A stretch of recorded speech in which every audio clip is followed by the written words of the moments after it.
दोस्त पहले लोग भैंस खरीदने जाते थे, तब भी यार किसी बुज़ुर्ग को लेकर जाते, दो बुज़ुर्ग साथ ले जाते थे।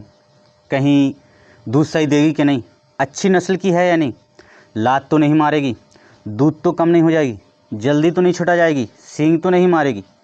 कई चीज़ें होती थी जो बुज़ुर्ग लोग देखते थे। कोई भी हो, अड़ोस पड़ोस का कोई भी गांव वाला भैंस लेने जाए, सबसे पहले बुज़ुर्गों को साथ लेकर जाते थे।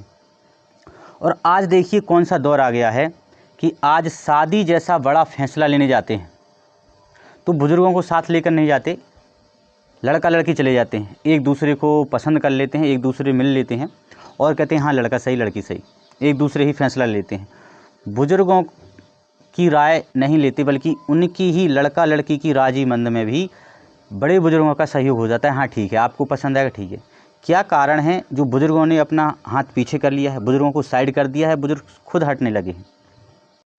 दोस्त, भैंस खरीद लोगे, ख़राब नस्ल की आई, दूध कम दिया, सींग मारा, लात मारी, बदल लोगे।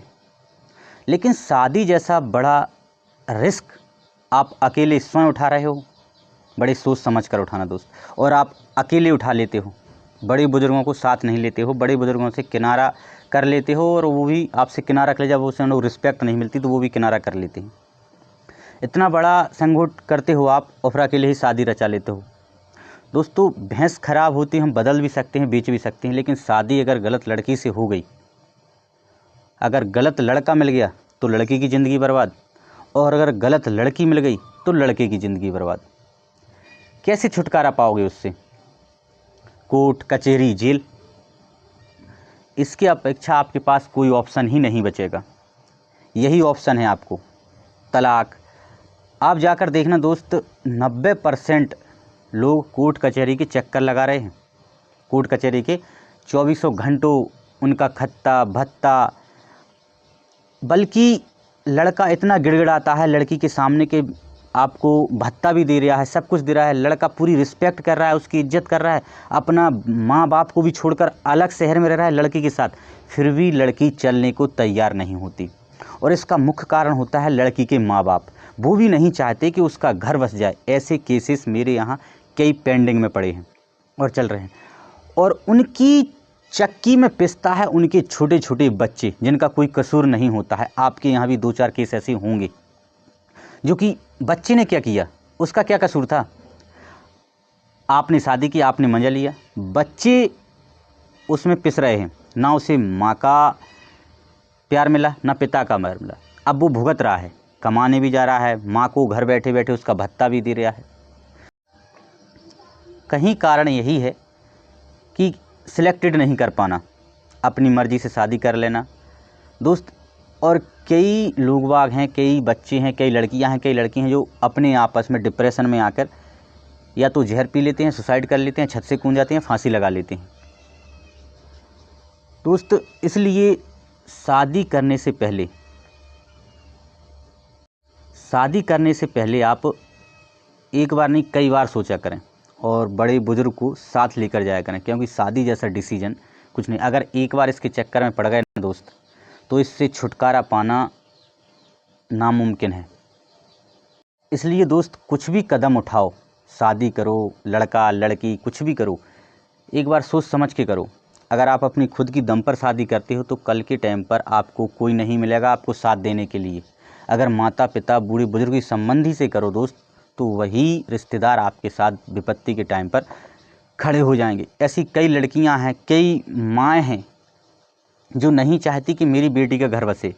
एक बार छोटा छोटा झगड़ा हुआ, बच्ची को घर लेके बैठा दिया, बैठ बेटा तू तो यहीं, अभी हमना आटा ख़त्म हो गया, गेहूँ ख़त्म हो गया, तेरा बाप पाल नहीं सकता। दोस्त, ये सब चीज़ें करने से आपका कुछ नहीं होगा, आपकी लड़की का घर बर्बाद ही होगा। इससे आप कुछ कर नहीं रहे हो कि उस लड़की का, उसकी कुछ एज ख़त्म हो जाएगी, फिर न घर की रहेगी ना घाट की रहेगी। जब आपने पहला घर आपने सही तरीके से नहीं अपना पाया, तो फिर क्या आपको कोई दूसरा ले जाएगा? जब दूसरे के एक्सचेंज किए हुए कपड़े आप नहीं पहनते तो कोई आपको कैसे लेगा? वो तो लड़का है, ज़िंदगी बसर कर, आप भी लड़की हैं, आप भी कुछ ना कुछ कर लेंगी, लेकिन आपके दामन पे दाग लग जाएगा। पुरुष के दामन पे लगा हुआ दाग पैसों से धुल जाता है, पैसे आते ही धुल जाता है, लेकिन स्त्री के दामन पे लगा हुआ दाग अर्थी के बाद ही धुलता है, बल्कि उसके बाद भी रहता है। नहीं वो चरित्रहीन थी, नहीं वो ऐसी थी। इसलिए दोस्तों कुछ भी करो, करने से पहले अगर आपके माँ बाप की आपकी सपोर्ट में हो तो एक बार रिश्ते को अपनी ओर से बनाने की कोशिश करना, क्योंकि एक बेटी की इज्जत उसी में है कि उसके माँ बाप के घर से डोली उठे और उसके पीहर के घर से अर्थी उठे, उसी में उसकी इज्जत होती है। ना कि इसमें कि आप आजकल के ज़माने के मॉडर्न ज़माने से पढ़ाई लिखाई नहीं वो ऐसा है, परेशान करता है, उसे सॉर्ट आउट करने की समस्या करो। हर समस्या का समाधान होता है, आज नहीं तो कल होगा, धीरे धीरे होगा। समस्या समझो, अंदर की भावनाओं को समझो, हो जाएगा। हो सकता है कि जिसका हाथ चलता हो किसी का मुंह चलता हो, और इस बारे में आके अनबन में आके हाँ थोड़ी बहुत हो गई, उसके बाद उसे घर पहुंचा दो, बेटा जा आप ठीक से रहेंगे, समझा दिया मैंने। तो घर को सेटलमेंट करने की कोशिश करो। और मैं नहीं चाहता दोस्त कोई लव मैरिज, अरेंज मैरिज या अपने बूढ़े बुजुर्गों को ज़रूर तवज्जो दो। दोस्त क्या कारण है ऐसा समझने की कोशिश करें कि बड़े बुजुर्ग इस चीज़ से पीछा करते जा रहे हैं, क्योंकि छोटों ने भी उनकी इज्जत करना कम कर दिया है। इसी कारण है कि बड़े बुजुर्ग ही ज़्यादा इंटरफेयर नहीं करते। चल ठीक है यार, तू देख ले, तेरे को जो लड़की पसंद आए शादी कर ले, हमें क्या, हमें रहना है तुझे रहना है। बाद में परेशान होते हैं और बंद कमरे के अलावा और कहीं बाहर नहीं निकल पाते, क्योंकि फैसला उन्हीं ने लिया था, भुगतना भी उन्हीं को पड़ता है। वीडियो अच्छा लगे तो आगे की ओर शेयर कर देना, लाइक करना। Thanks for watching.